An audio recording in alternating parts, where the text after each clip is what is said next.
I will say, at the end of the day, I blame the producers and I blame the production, I blame the editing team, and I blame the network.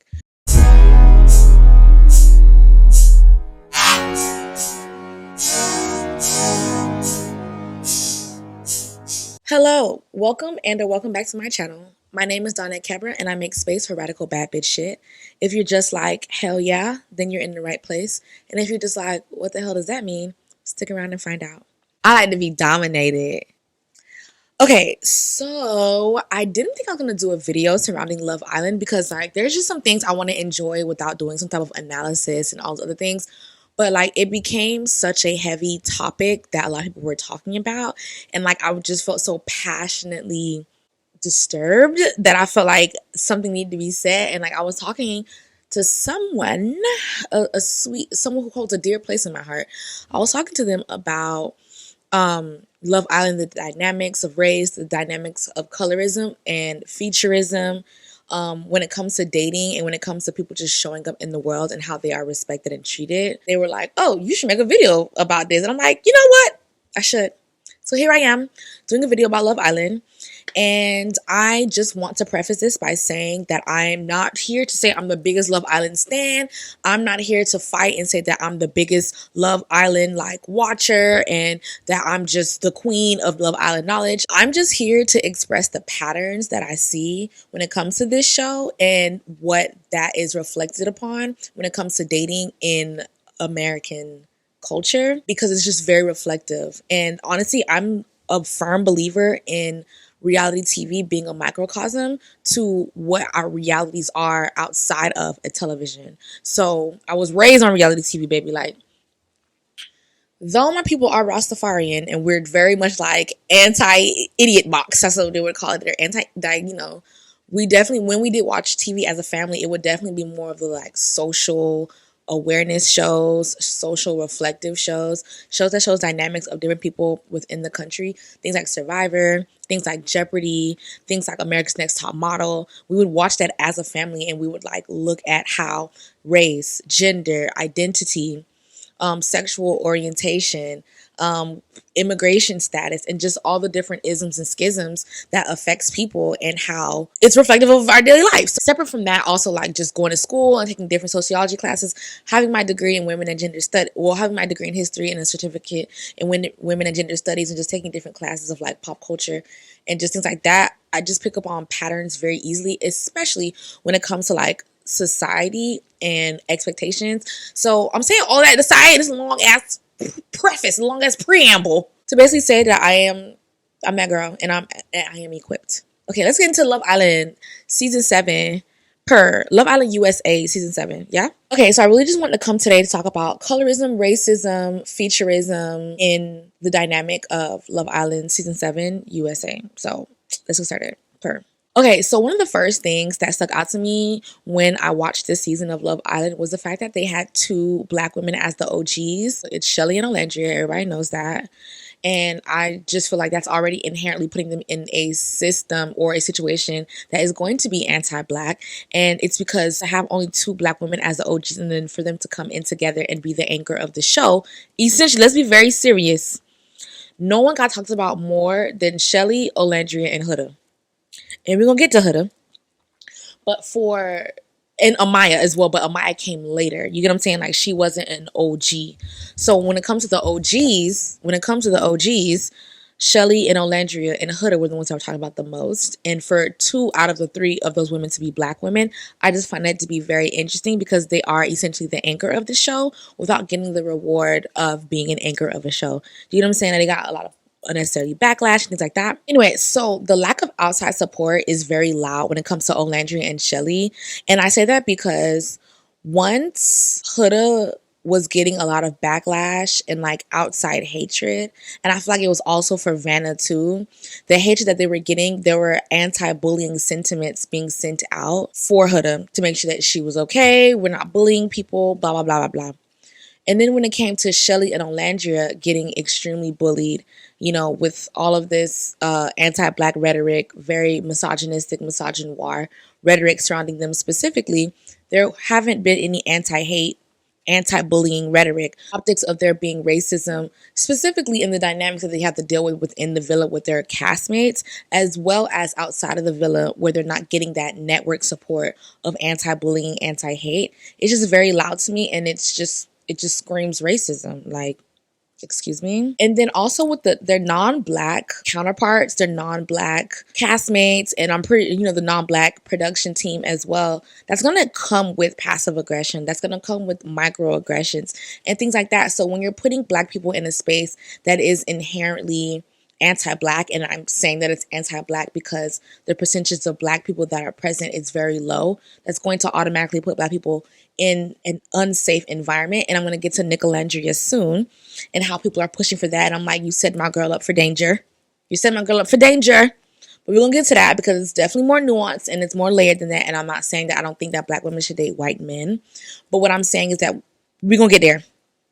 We're going to get there. But when it comes to black women and black people, to be honest, in general, black women specifically, I'm talking about Olandria and Shelly, when you put them in a space where they are the extreme minority, it's setting them up for passive aggression and it's setting them up for real aggression. You know what I'm saying? Like, you're setting them up for danger in a way that is insidious, in a way that is passive, in a way that is coddled and cushioned and protected. Catch that. Anyways, and then that brings me to the other issue that I have, which is extremely serious, which is the editing when it comes to this show. Mind you, reality TV is a heavily edited thing. Like, if you think a movie is edited heavily, if you think a scripted show is heavily edited, reality TV is even more, like, reality TV is hella edited, because at least when it comes to scripted TV and scripted movies and stuff, you know what the character arc is. You know what the character's flaws are. You know what the character's characteristics are. There is a goal and everybody understands who is at least behind the camera. I mean, in front of the camera. Anyone who is in front of a camera understands when it's a scripted show, when it's a movie or anything like that, what the trajectory is. The lines are created. The script has been made. Folks have read through the script. People have an understanding. You're signing on to what this is.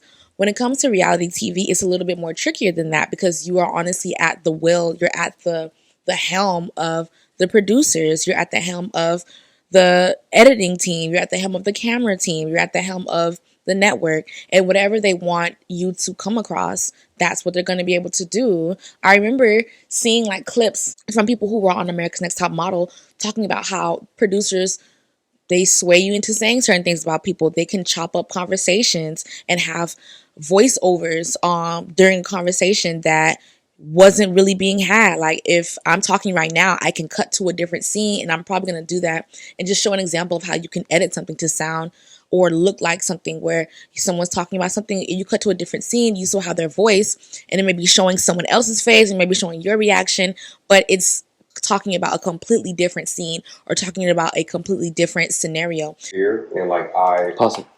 Look at the line.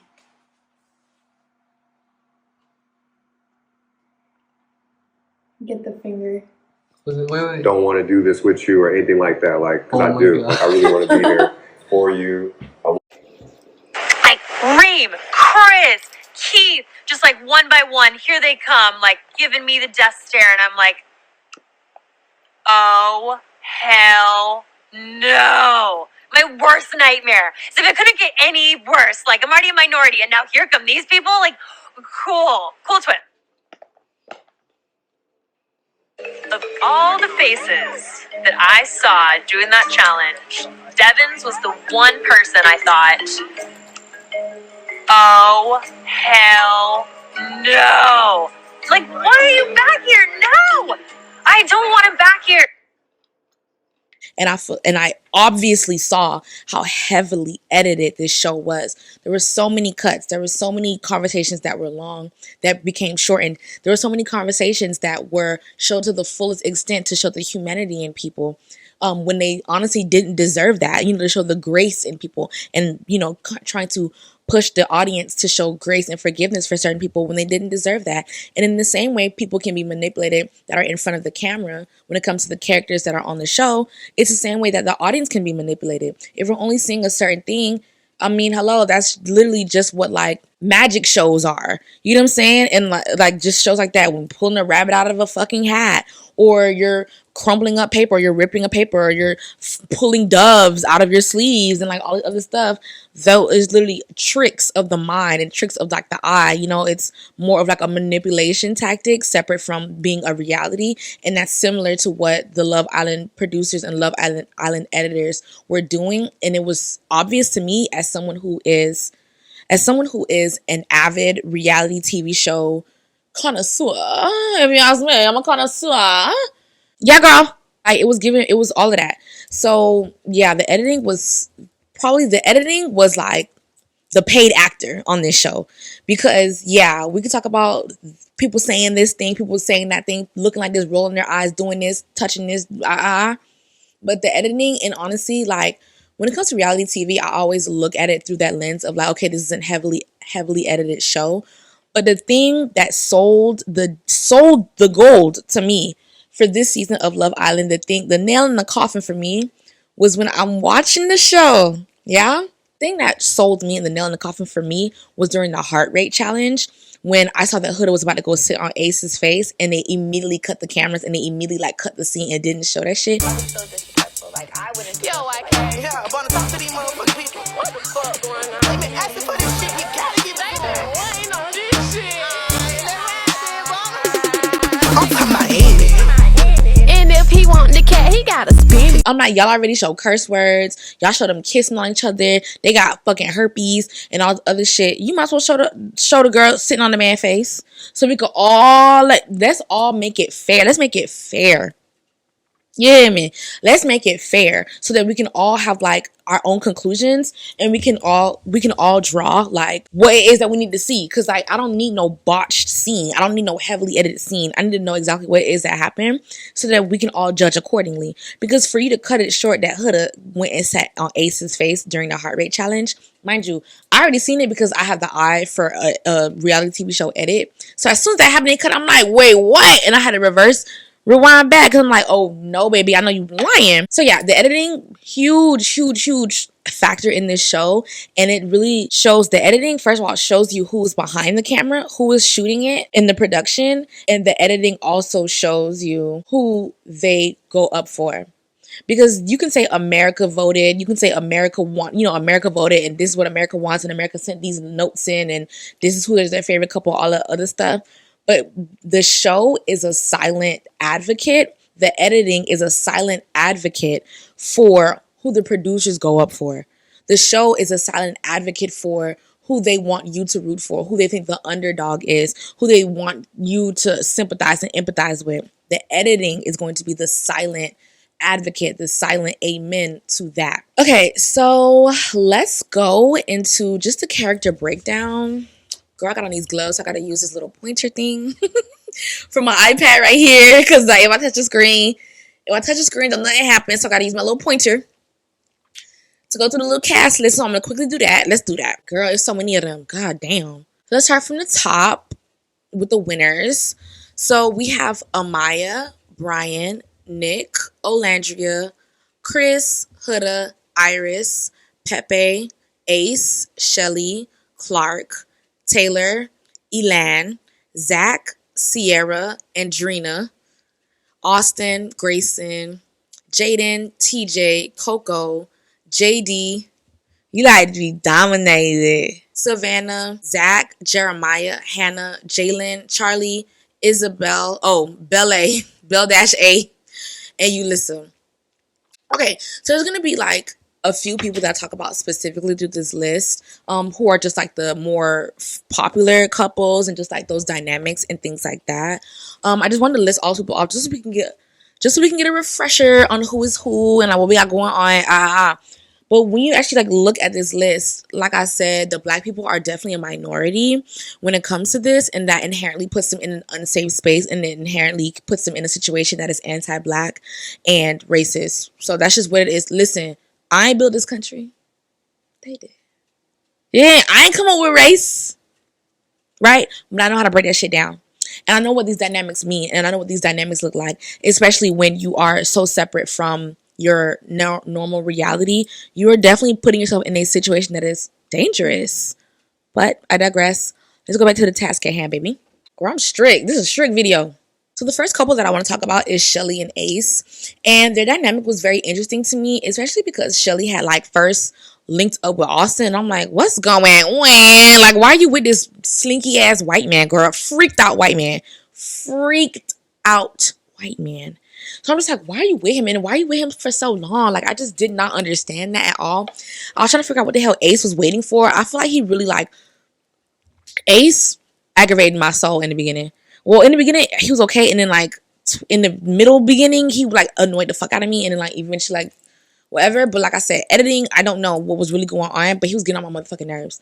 But, like, Ace and Shelly, like, it's just interesting how I'm just surprised that a black man went for and eventually really fell in love with a unambiguous black woman. Where Shelly is dark skinned and Ace is like lighter than her, you know, would be considered like, I guess, I don't know what the nomenclature would be, but a lighter man going for a darker woman. Mind you, that kind of does happen in the black community. You do see that kind of often, but I'm digressing at this point. So it's Shelly and Ace, Olandria and Taylor initially, and girl, we already know that shit was like, Olandria, let it go, baby. Let it go, mama. And like honestly, the biggest thing for me, and I knew that Taylor would not work. I knew Taylor would not work for Olandria was because his vocabulary was very limited, and she's kind of a chatter. She's a listener as well, but like Taylor is so limited in vocabulary, and he's just damn near almost a mute. That I knew that wasn't gonna work between him and Olandria because my girl is like cerebral, and he's not. I don't know if he's smarter than a fifth grader. I don't know. Okay, Nick and Sierra. Nick seems so miserable with Sierra. Like, I don't know what the fuck was going on with that. Girl, I don't know. Huda and Jeremiah. Girl, that shit was so crazy. I'm honestly glad that it ended I'm glad it ended when it did, even though it had to result in Jeremiah leaving. I heard that Jeremiah don't like black women. I'm not surprised. He gave me like some kid that is used to being around white women and loves white women or anyone that's not black. He just gives a black man that loves anyone that's not black. And like, is he, girl, anyways. So like, I'm not too like, oh my God, Jeremiah, even though it was dumb as fuck for them to send him home. Like, it just didn't make sense. I wasn't too lost on it and I wasn't going to be like, oh, I'm not watching the show anymore. Anyways, the Huda and Jeremiah dynamic was very interesting. And I feel like it was very reflective of both of their lack of emotional maturity, especially with Huda. Obviously, she's so emotionally immature.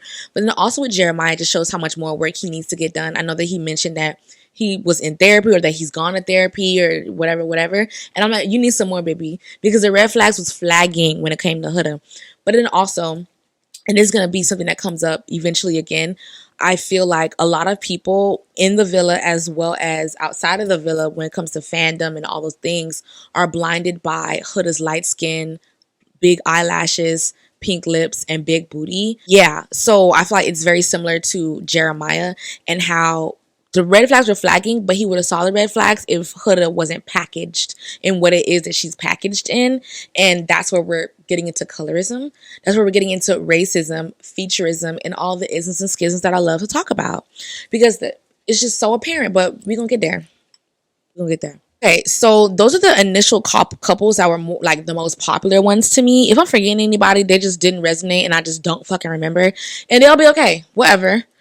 Okay, so the next like set of couples that happened and I feel like are still like more popular is Pepe and Iris, and that's literally only because they made the final final four. I don't know how, but Pepe and Iris, Huda and Chris, Olandria and Nick, and Amaya and Brian.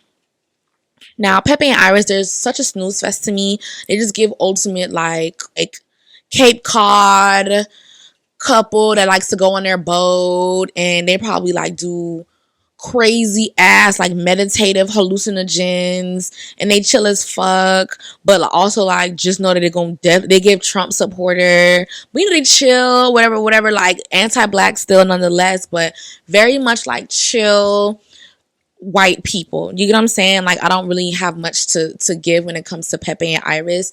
They just give white and they like to fuck a lot, which is whatever. It's just so interesting how Pepe, like, people just like, ooh, Pepe, tall, dark, and handsome. I'm like, that man is from Spain, bitch. The original colonizers. Spain, Portugal, England. Anytime I hear somebody be like, oh, Portugal, ooh, a Portuguese man. You mean the same Portuguese that used to maim and like take off the hands and the heads and the feet of people in like the Congo?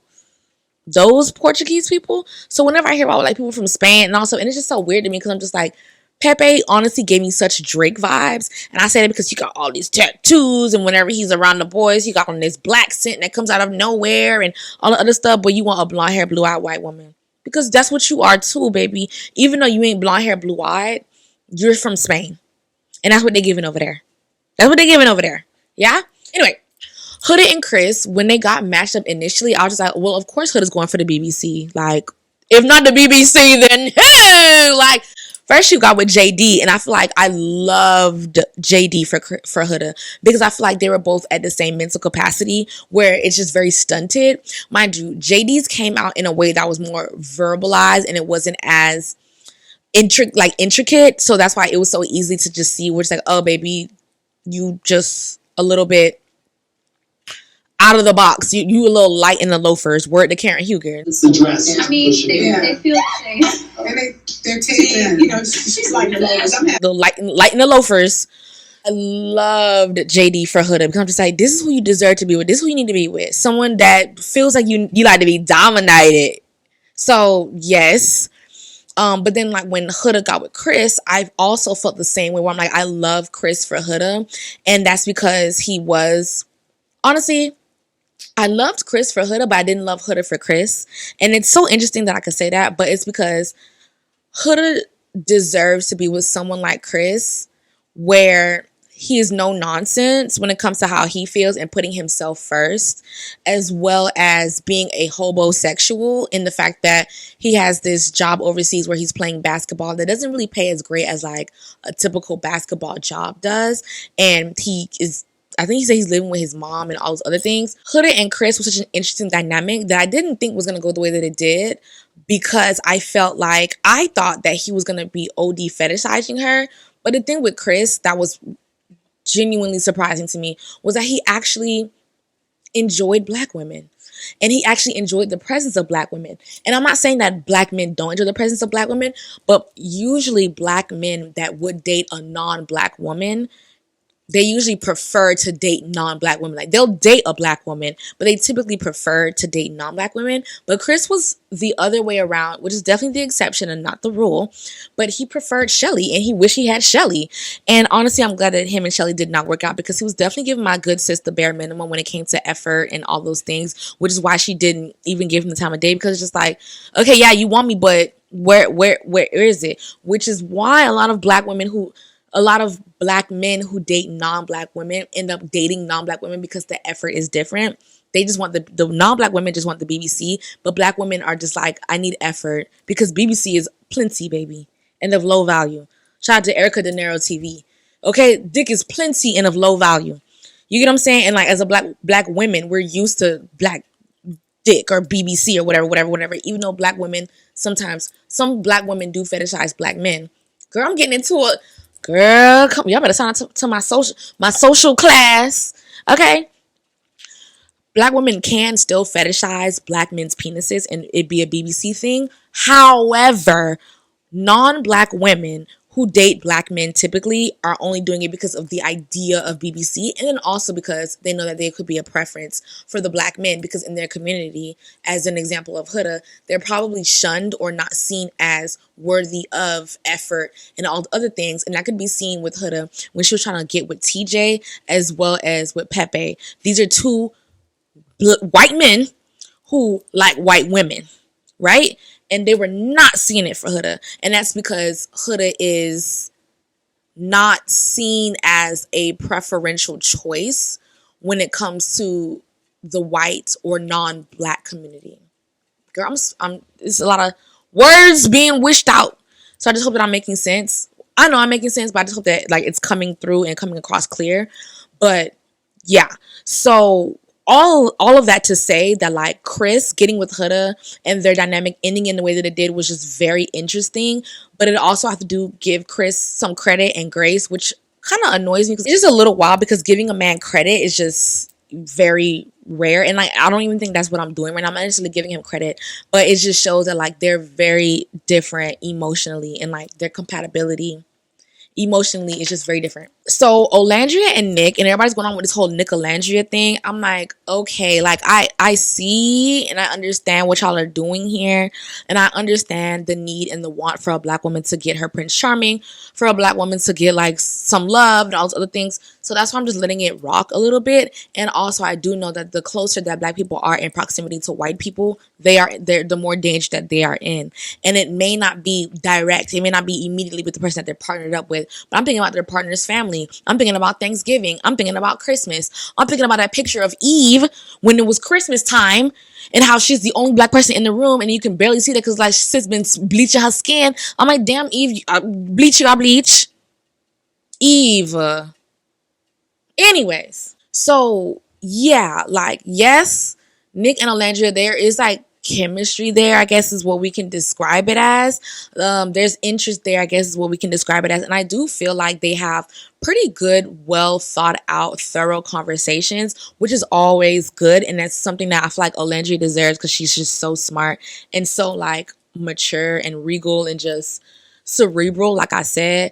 So it's cool that she's able to have those conversations with Nick. And also I've seen Nick pretend and I've seen Nick shapeshift, you know, with Sierra, where he's telling her one thing but you can just tell obvious, like from just body language in his face, that he's like not really feeling it and a little bit miserable. So I'm just a little bit concerned about Olandria being with someone who is a good ass pretender. And then also just the proximity to whiteness that Olandria will have to face, especially as a woman who loves being from the South and a woman that loves being from where she's from. She has this deep country accent and she's dark skinned and she likes country life and like country men and all these other things. And Nick is from like northern Florida, like central Florida. And I know a few white boys from central Florida. They could be cool as fuck, to be honest, and like they could be cool as fuck. I'm not gonna hold you. And like his mom seems cool, his sister seems cool. And also, I'm not necessarily concerned about Nick. I'm not necessarily concerned about the mom. I'm not necessarily concerned about the sister. I'm thinking about the uncle. I'm thinking about the fucking brother. I'm thinking about the motherfucking granddaddy. You get what I'm saying? Like, I don't know. I just feel like black people being in proximity to whiteness puts them in a different kind of danger that is insidious and that is deathly. Okay, anyway, then back to Amaya and Brian. They're a safe couple. They are the only couple I feel like that actually really love each other deeply. From like, you know, like damn near from beginning to end. Like as soon as they hooked up, there wasn't really any weird shit going on. And I feel like they're just really good. I'm so glad that they won. If they didn't win, I would have been like, okay, like, come on, producers. Like, y'all just making it too obvious at this point. Like, y'all really just shaking some shit up. I don't know why, for some reason, I honestly feel like if Huda and Chris were even decent, not even good, they ain't had to be good. I feel like if they had a decent date in the finale, the producers would have made them be the winners. I don't know, like I just feel like the producers was pushing too hard for Huda, and I'm like, what's going on? I don't know. I don't know who she was flirting with. I don't know who Huda was like winking at. I don't know what it was, but the producers was going up for Huda, baby. And I'm like, this is very odd. Anyways, enough of that. Let's keep going, shall we? Okay, so something else that was just like, oh, y'all hate black people, was when the cast's details started coming out on social media and like people were being revealed for who they were, and like how a lot of the cast members were anti-black before they were on this show, obviously. So I'm thinking about Austin and how everybody's like, oh yeah, he's MAGA as fuck. And he'd be retweeting like anti-black things. He'd be retweeting things against like Kamala Harris and like Misogynoir and like just really racist shit. So I'm like, okay, obviously they did a deep dive on people's social media to see first of all if they think that they were worthy enough for them to be on the show. So those are things that they were clearly okay with. Elan, so it's alleged that Elan is like supporter of the IDF, if not a part of the IDF, and like he's like pro-Israel and all of those things. I'm like, Elan is pro-Israel and he's over here with Palestinian ass Huda. That's weird. They were trying to like make that a thing. People have been saying that he's like an IDF like soldier or like pro-IDF soldiers or like pro-Israel. And I'm like, ew, get this jigaboo away from me. I ain't what you think I am. Baby, we all got secrets. It's okay. Are you telling me that you are not... I'm not a woman. White? Oh, the deception. The betrayal, man. You deceived me. Calm down. I'm an FBI agent. I was uncovering a Negro, please. Didn't somebody tell you this was an all-white party? Huh? Someone get this jigaboo away from me. No, absolutely not. Ulissa, for obvious reasons, they removed that girl like day 2 on the show. She was already given like crunchy. She was just giving like crunchy Cheeto girl. You know, like to me, where it's just like she's from Miami, I'm from Miami. And those are kind of Spanish girls that like I would avoid like the plague. And also is just very much like pro black man and very similar dynamic to what Huda had going on, where in your community, no one is looking at you and being like, oh yeah, like as a white man wouldn't go for Ulissa. You know what I'm saying? Because she just doesn't give what white men are looking for. They want you to be some fake ass, buttoned up ass Barbie doll, right? And Ulissa's giving like trash to me. That's fucked up to say, but yeah, she just give it to me like kind of trashy. You know what I'm saying? Mind you, I don't mind trashy. You know what I'm saying? I don't mind trashy. Because like, baby, I'm rough around the edges myself. So I don't mind trashy, but like, first of all, she's a racist, so I don't go up for her at all. But like, I'm not saying trashy for it to be like, oh my God, I'm better than her. Oh my God, she has no class. I'm not saying trashy in that regard, but I know like to white people standards, no one is checking for Ulissa. Like, let's be very serious. Girl. But then the black people wasn't really checking for her either. I'm like, girl, you not giving nothing at all. Like, you need to just stick with your roots, Cuban mamacita, and you need to just find you somebody that's on your same level, because the black men not checking for you, you look a mess. And the white men are definitely not checking for your ass because you just lack that colonial feel. You know, you don't give colonial feel. You don't give colonial realness, okay? And then Sierra with the comments that she made that everyone was saying was anti-Asian. Yeah, so I'm just like, okay, the producers did these deep dives and the producers did these things and they still cast these people anyway. And I feel like it's because of their following. They have like a lot of followers on Instagram, a lot of followers on TikTok, and all these other things. So I feel like that's all they care about. They don't care about the integrity of these people. They don't care about people that actually want to be in love, or like people that other folks can like really relate to. They just want someone that is already basically an influencer. It's very similar to the music industry, of where, you know, for the most part, these music executives and these music labels want someone that's already ready to go. They just put you in a position, right? They don't have to do too much of like growth. They don't have to do too much A&R. They don't have to do too much PR things with you. They want you already ready to go and made, and they just put you in a spot.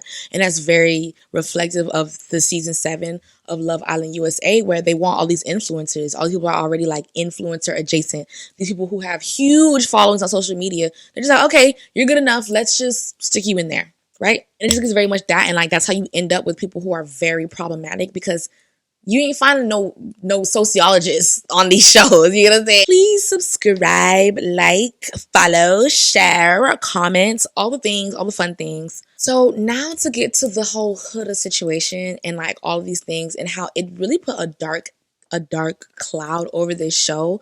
Last year's season, which is the season that hooked me in, I used to watch Love Island USA, like clips here and there that would go viral, you know, like peek into an episode here and there. But I really started it from beginning to end last year, season 6, because I'm just like, okay, this is really good. It was lighthearted, it was friendly, it was fun, it felt good. But like this season, I literally had to like brace myself.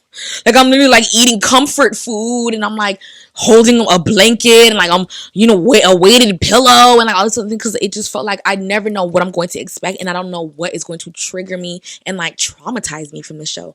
So I don't want to solely put the blame on Huda, but I do feel like the dynamic in which surrounded Huda and the dynamic in which the producers uplifted was to blame for that heaviness and the weight of the show. And it reminds me very similarly to the season of Real Housewives of Potomac, when there was so much anti-blackness and colorism happening on that show, when Dr. Wendy Osefo was physically assaulted on the show, and no one said anything about it. No one rushed to her aid. No one stood up for her. The producers didn't do anything to show that they were in solidarity and support with Wendy. They allowed her to get assaulted. The dark-skinned Nigerian woman, the darkest person on the cast, they allowed her to get assaulted and there was no repercussions.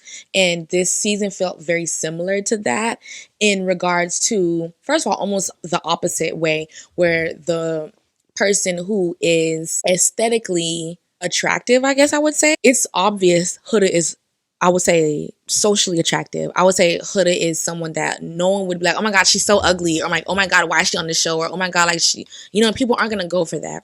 And whether or not you want to say it's because of plastic surgery, whether or not you want to say it's because of enhancements or whatever, that's besides the point, to be honest. Like, so if someone is attractive, then also, and it just is what it is. And Huda is beautiful, right? As is a majority of the women on this show. I would say as is all of the women on the show, right? But I just feel like when we are able to pick and choose which features we want to have on our body, on our face, in our hair, on our nails, right? Then you're able to create this idealized person, right? That everyone's just like, oh my God. Because racism is a problem in the country of the United States of America. Colorism is a problem in the country of the United States of America. And I feel like Huda fits an aesthetic that is very racially ambiguous, or at least ethnically ambiguous, where if someone was to say, oh no, she's from Nicaragua, people would believe it. If you told someone that Huda was from India, people would believe it. If you said that Huda was born and raised in New York City, people would believe it. If you said that Huda was mixed, like a Chinese Jamaican, people would believe it. You get what I'm saying? Like, people would believe that Huda could be a lot of things. She's racially and ethnically ambiguous. If you were to say that Huda was mixed with half black, half white, people would believe it. And that's why I'm saying that there's a lot of ambiguity when it comes to Huda's like physical appearance and all those things. And the importance of that is because that is exactly why she was able to get the edit and the grace that she got when it came to producers, the camera people, the freaking network and all those things. And that's also why she has a fan base that goes so hard for her, because she's given that grace of ambiguity, and it allows people from different regions to feel like, oh, well, she's someone that I could possibly know, as well as giving her that sympathy and empathy because of her light skin, because of her nose job, because of her thinner nose, because she has a big booty, right? Because of her small waist, because of her light skin, because of her with her long dark eyelashes. Like, these aesthetics are pleasing. These aesthetics are ambiguous, and it allows her to honestly be from anywhere. I know that Jeremiah was like, oh, I like spicy Latina girls. Huda is not Latina, but she knows, and she got excited when he said that, because she knows that she fits that aesthetic. Huda could be Latina. We know Latina that look like Huda. We know mixed women that look like Huda. You know, Indian women that look like Huda. Women from damn Pakistan that look like Huda. The girl Palestinian. So it's just like she could be from anywhere, right? And that is exactly why she was able to get away with what she was able to get away with, because she got the ambiguous edit, right? The reason why the Kardashians are such a household name, and they're given so much grace, and they are given passes for things that they have done, is because of what they look like. People don't want to admit it because it sounds vain, because it seems wrong, because it seems shallow and surface, that image matters, but image matters. And the reason why, and I stand firm on this, the only reason why Huda was able to stick around on the show, whether it's because of production, whether it's because of the castmates, whether it's because of the fandom, is because of the way that she looks. It's because of the way that she looks. There are folks saying, oh, she's relatable, I could relate. That's besides the point, because every single person on that show can be related to by somebody, right? It's because the producers think that she's good to look at, because the fans think that she's good to look at, because the cast members think that she's good to look at. So she's given a lot of empathy and grace because of her physical aesthetic, as well as honestly, because I feel like people feel bad for her mental capacity. And I'm not a professional. I am not a psychiatrist. You certainly aren't. I don't think it has anything to do with a prop. I'm not a psychiatrist. I'm not going to try to shrink her. I ain't here to diagnose nobody, so I ain't gonna say nothing about nothing, because I don't know what the fucking know. It's because of what she looks like. And I also just go hard on that because, like, the editing when it came to Huda, and like even down to the music that is chosen when it comes to certain conversations and arguments and scenes. If someone puts a classical song behind a conversation, it's more slow, it's more personal, it's more soft, caring, understanding. If someone was to put like a rock song behind a scene, it's like, ooh, fighting, battle.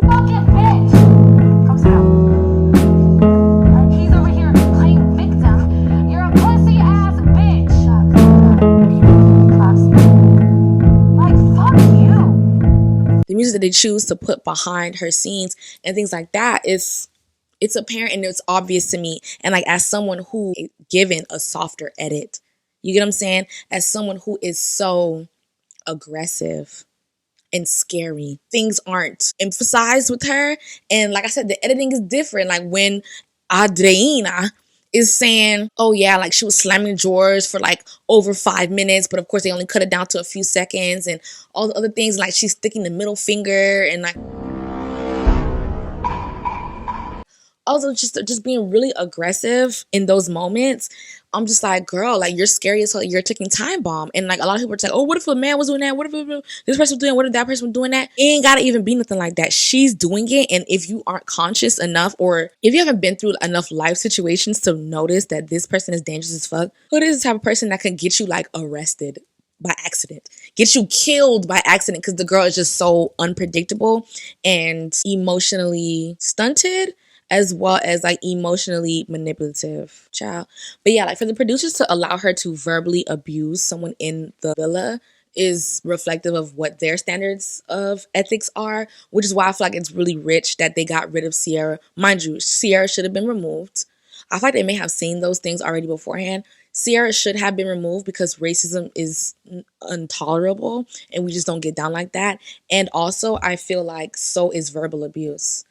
You know, like I feel like there should have been some type of repercussions to Huda being verbally and mentally abusive, specifically towards Jeremiah, but then also like very aggressive towards like newer people in the villa. I can already tell that the bitch doesn't fucking compare to me. Do I know her? No. I think she's messy as fuck. I don't like her. I just already don't like her. After a while, I'm like, are they gonna fight? Like physically fight? Like it was getting weird. It was getting weird. So I just feel like the professional accountability was lacking. The professional accountability was very low when it came to any repercussions in regards to Huda specifically. Of course, like the people being casted, but production looks for a certain type of personality traits. And I feel like when they realized who Huda was and the type of person she was, they were like, oh, she's gonna be great TV. And I would agree. Yeah, I would agree and say like good TV. The people are talking. You know, like there's a lot of buzz around it, but also like I was like triggered from the show, and like this leads me into the fandom of the show and how fandom of any reality TV show is pretty fucking crazy. Fandom in any show or movie is pretty fucking wild, but when it comes to reality TV, people really do get like attached to these people because you're able to like, they're a character on and off the show, whether or not they want to admit it, whether or not we want to admit it. Like for example, Nene Leakes. Nene Leakes is Nene Leakes on a reality TV show, as well as like in her real life, she's Nene fucking Leakes. Right? So it's not like it's a TV show. Well, I mean, there are TV shows where like, you know, a castmate, like I'll just think about like Game of Thrones or like, you know, like a superhero movie, something like that, where like you play a role and that role kind of sticks with you, but there still is some type of separation because like the names are probably different. And it also makes me think about like Drew Sidora on the game. And since Drew Sidora played Drew Sidora on the game, some people are still bringing up the game to her, and like Derwin and all the other stuff, and Melanie. So when it comes to reality TV, like the fandom is very similar to like music artists, because you are who you are at all times. Like you don't just take the role off and that's like a thing of the past, like a movie of the past or a show of the past. Like that's just who you are. So it's very similar to that. And honestly, I'm not gonna go crazy or go up for any. What does boy want? Hello. What's up? Anyways, child. Girl, I had a little call. I had to get that money on. Anyways, the editors definitely wanted us to empathize and sympathize with Huda. You know, like, and you know, like she had her moments. You know, like she had her moments, but like most of her moments were on the basis of like other people, like the whole Nick thing, like mamacita. I'm a mommy. Mommy? I'm a mom. Mamacita. No, I'm a mommy. A mom of what? A dog? Like, yeah, haha, LO, that's funny, and it involves Huda, but it was Nick who carried that. You get what I'm saying? And like just other things. What other things? I don't know about these other things. I recommended a masseuse therapist, not masseuse. But at the end of the day, you recommended.